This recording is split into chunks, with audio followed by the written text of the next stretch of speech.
Next up, we have Hunu from Ghana in the category of learning and education. Thank you so much. I see your slides. Okay. Is everything good? Can you hear me? Yes, we can hear you. Wonderful. Hello, I'm Rudolph, a co-founder of Craft Education. I'm a relative of a child with a behavioral-led challenge like autism, and it's not easy. If the emotional stress doesn't make you miserable, the feeling of helplessness takes a toll. Over 190,000 Ghanaian families are going through this. We wanted to change this by using technology to enhance collaboration between parents and teachers and experts to reduce the cost of care and improve the learning outcomes of children. We spent 2 years talking with parents to understand what information they needed and how they wanted to be supported.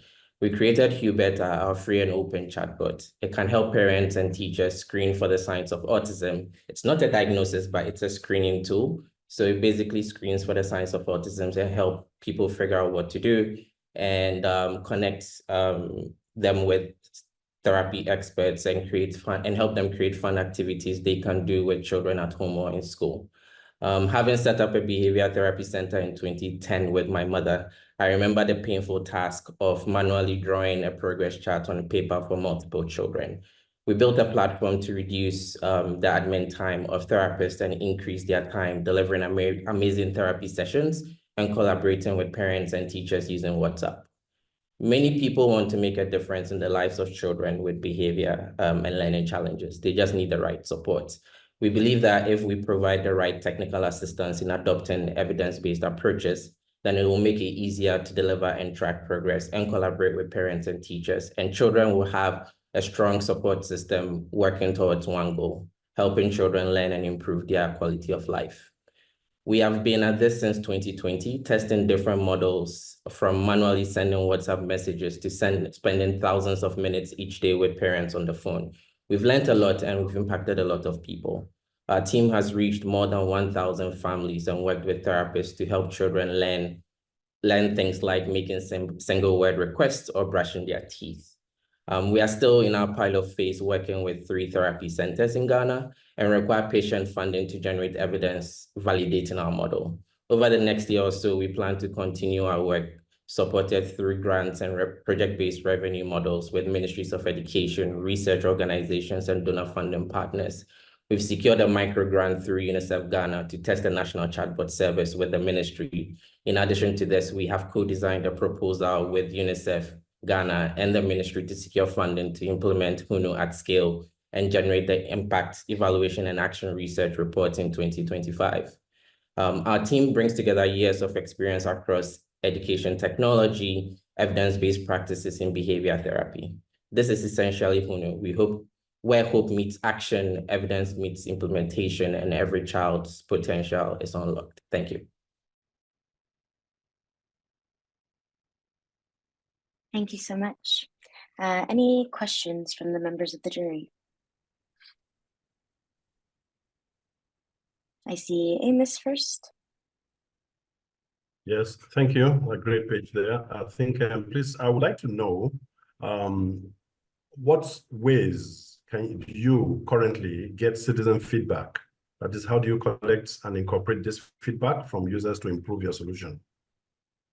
Yes, that's a great question. So part of our design process is to work directly with therapy centers and their parents, teachers, and other customers they work with. And so we adopt a very collaborative approach where currently we're undertaking a testing phase where parents are using the chatbots.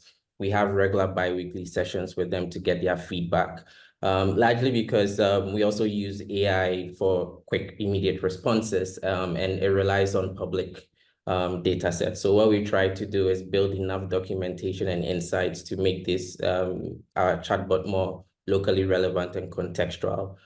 So that's how we try to do this, and yeah, we see how best it goes over time. Great. And I think Tanja I saw another juror with a hand up, but I don't see them anymore. So go ahead. Yes, thank you for the presentation. and lovely idea and all the work that you do. A quick question in regards to how do you actually measure the impact in terms of the technology being used, making an impact on those children with autism? Okay, What are the tools? And yeah, thank you for that. So with measuring impact towards children, one of the things that we do is we've adopted applied behavior analysis approach to monitoring or tracking behavior progress.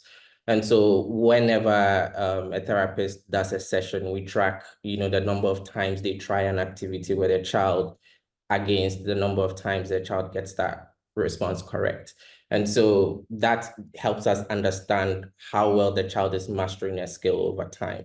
And so what we try to do is we circulate the information across multiple stakeholders, being teachers and parents and therapy centers, to ensure that at each point in time, when the child is engaging with any of these stakeholders, they are working towards one goal. So, for example, a child might be taking a session or a lesson around learning how to make requests.